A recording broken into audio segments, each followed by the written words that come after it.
So this is George Heath, who is my cousin. George Huddleston Heath. Oh, good, George Huddleston Heath.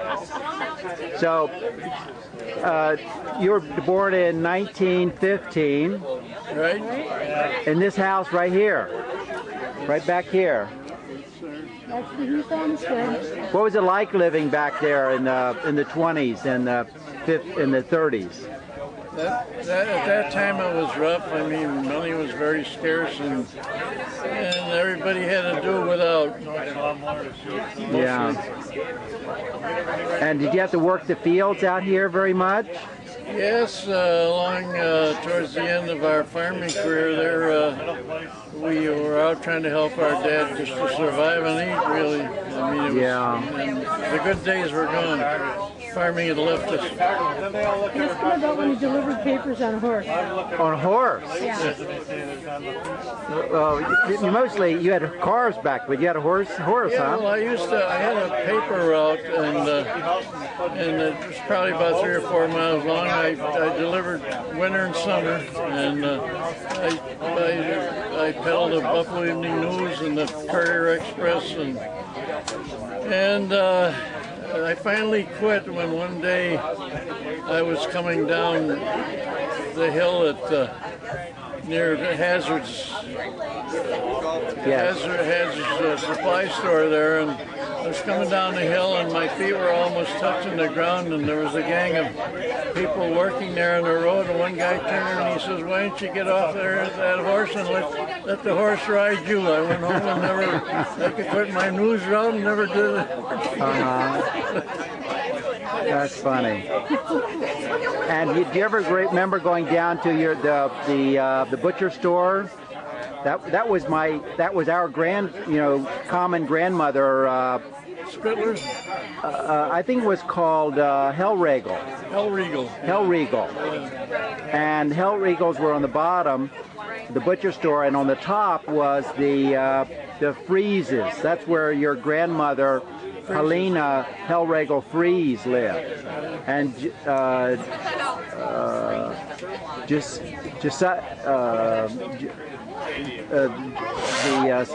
Josiah Freeze.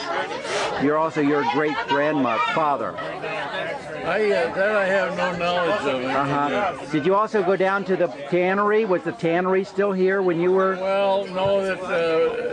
At that time, the tannery had been gone a few years. The Shelkoffs would become millionaires when they started out down there in that tannery, and they moved into a big electrical thing down Niagara Falls, and the thing caved in on them, and that was the end of them and electricity. You know.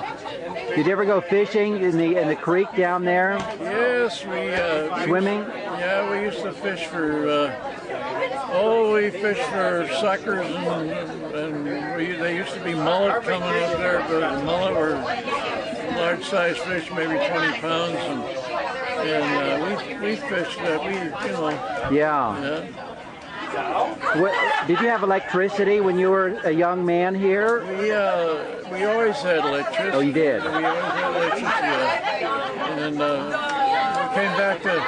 Eventually, I wound up driving Model T and Model A Fords. And, oh, really? Oh, yeah. My dad's first car was a Model T. Fortunately, I never broke my arm. There's a lot of broken arms. You're right. That crank. Yeah, they crank. They whip back and break their arms. Yeah. Yeah. And you went to the school down here, the 4-room school? Yes, I went there. Then later on, I rode the B&LE trolley that ran from Buffalo to Erie, PA. I rode that to school every day up to Angola to the high school. And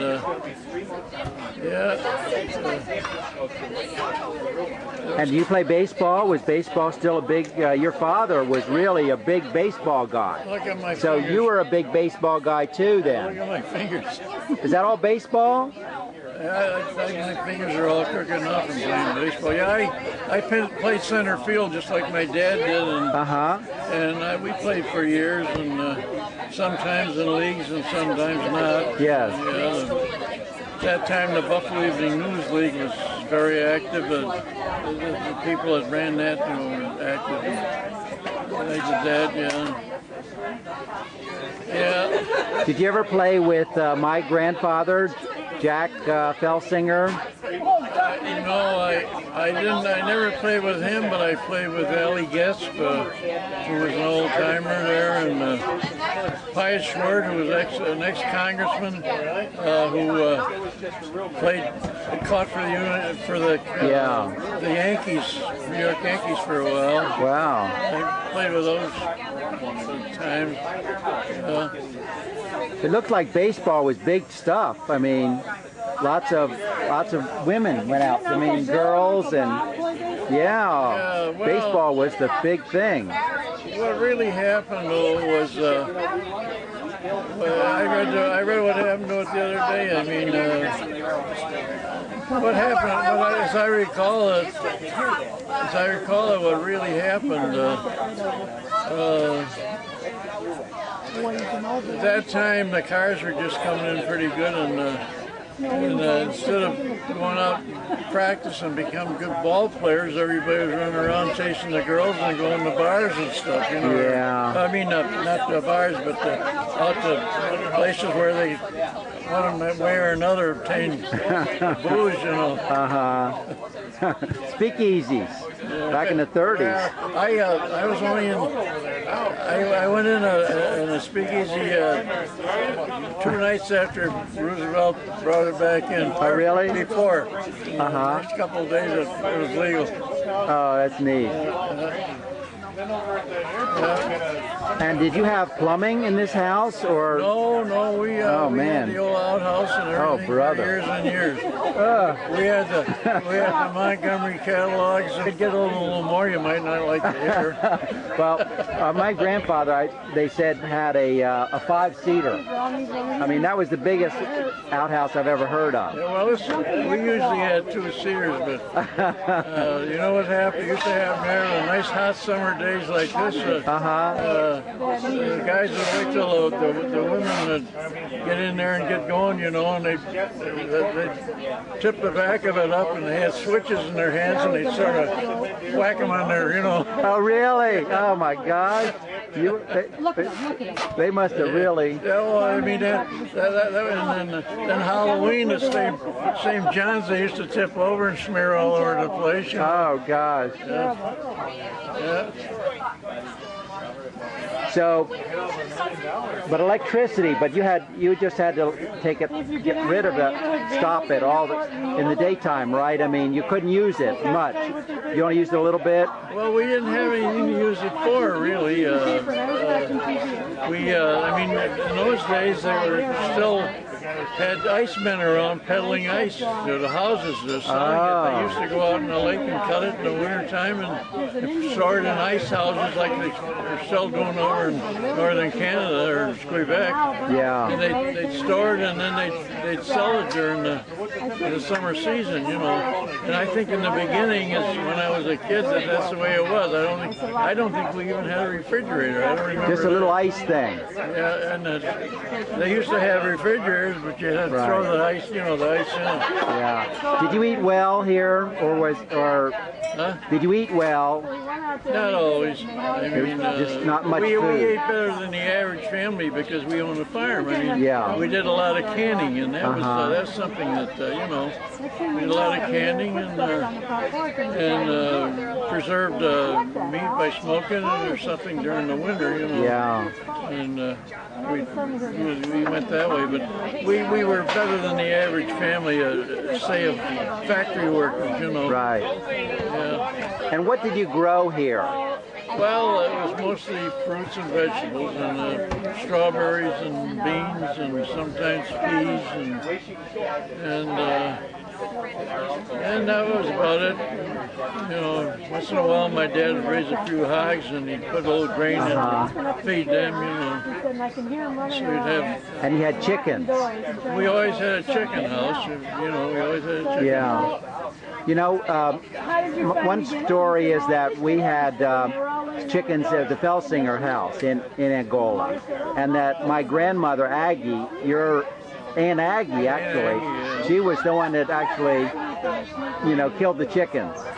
Well, I wouldn't be surprised. I mean, these women, those girls, those freeze girls are pretty feisty women. I mean, we're into the same thing again today, only more so with all these women going into combat and everything else. I mean, it was even more so, you know. Yeah. And so, do you remember Aggie at all? Yeah, I remember her. Her and Aunt Lil got along real well. Yeah. And they always chummed together. And both of their husbands were pretty good drinkers, you know. Yeah. Is that what you heard? I knew it. I mean, yeah. Old George used to make all his wine, and I did the same thing later on. You know, and Jack himself was an alcoholic, really. So. Yeah, that's what we heard. And what about Lena? What was your grandmother like? My grandmother. Well, I never knew a grandmother. I never knew one. Like I said, I finally got a picture with both of my grandmothers. Yeah, that was neat. From both sides, you know. And you said you were in the war with Jack, my Uncle Jack. Yes, I was about 30 miles behind him when the Fifth Army was moving up to end at that time, and our troops were already crossing the France, you know. On the other side called me yesterday because they broke into your truck. I'm sorry I never met him there, but What was it like fighting over there? In Germany and Italy. Well, I couldn't answer that because I really wasn't a fighting man. I was more of a working soldier. You know? Yeah. We very seldom had we always carried arms, but we might have had to fight, but fortunately we never did, although a couple of occasions arose when we could have had it, you know. Yeah.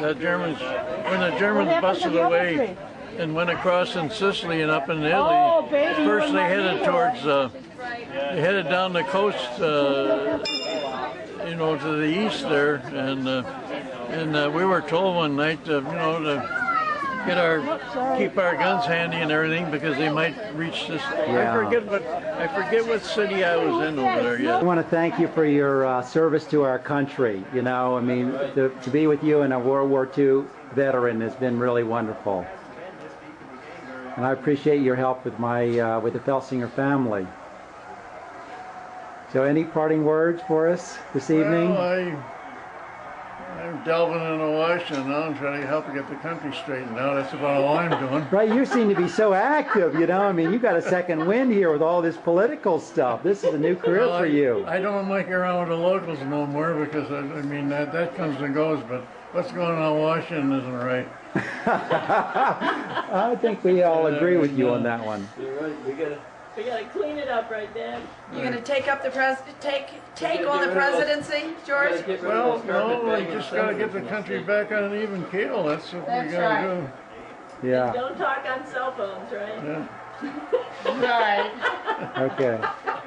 Well, I've told people I was talking to her, for God's sake, that no doubt I was being, you know, monitored. I figured I have right along. Yeah. Okay, thank you, George. Yeah, thank you.